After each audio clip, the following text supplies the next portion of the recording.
Susan Spillman here.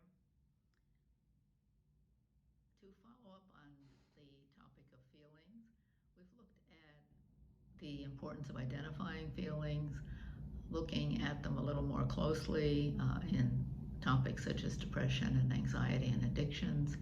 And now I'd like to talk about what's the importance of feelings. Why do we want to look at them?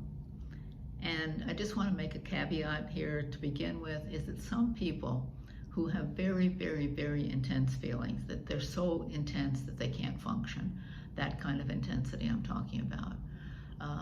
For those people, they often need some kind of intervention before they start looking at in more depth at their feelings and the purpose of their feelings.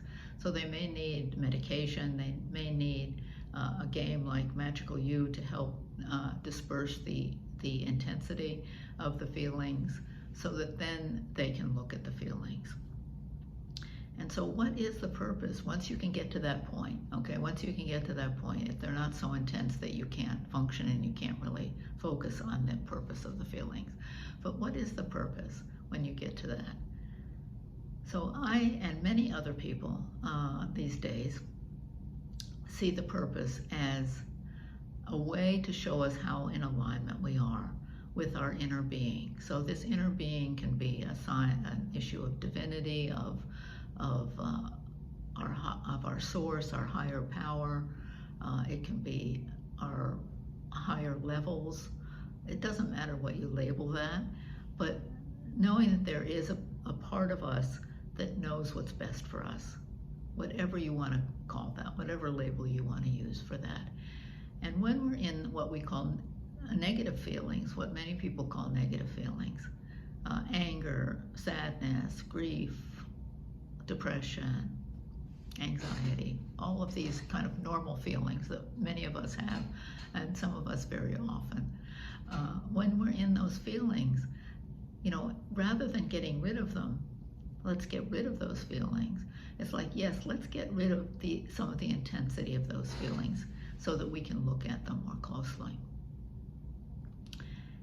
And so then when we start looking at them more closely, the question really is, what's out of alignment here with me? Not with the world, not with someone else, not what they're doing or not doing, not what is happening in the world or in a work situation, not what we could blame other people. Of course, that's a common thing. But what is helpful about feelings is to look at ourselves.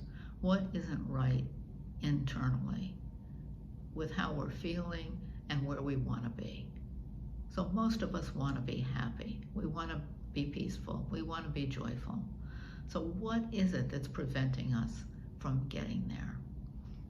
And not external things, not so-and-so or this job or et cetera, not external things. What internal things are preventing us from getting there? And feelings can often tell us a large part about this.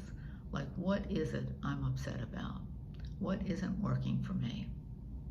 And how can I change that? So there are many, many different ways that you can look at changing your feelings to resolve them so that you can move to those places that you want to be. And that's another topic, of course, how to do that. Magical You is one, of course, that I've mentioned before. But I just want to bring up the topic of the importance of looking at your feelings and being able to, and that it's okay, and not only is it okay, it's helpful. It's helpful in terms of you moving forward into feeling better about yourself, about your life, about your direction, all of those kind of things.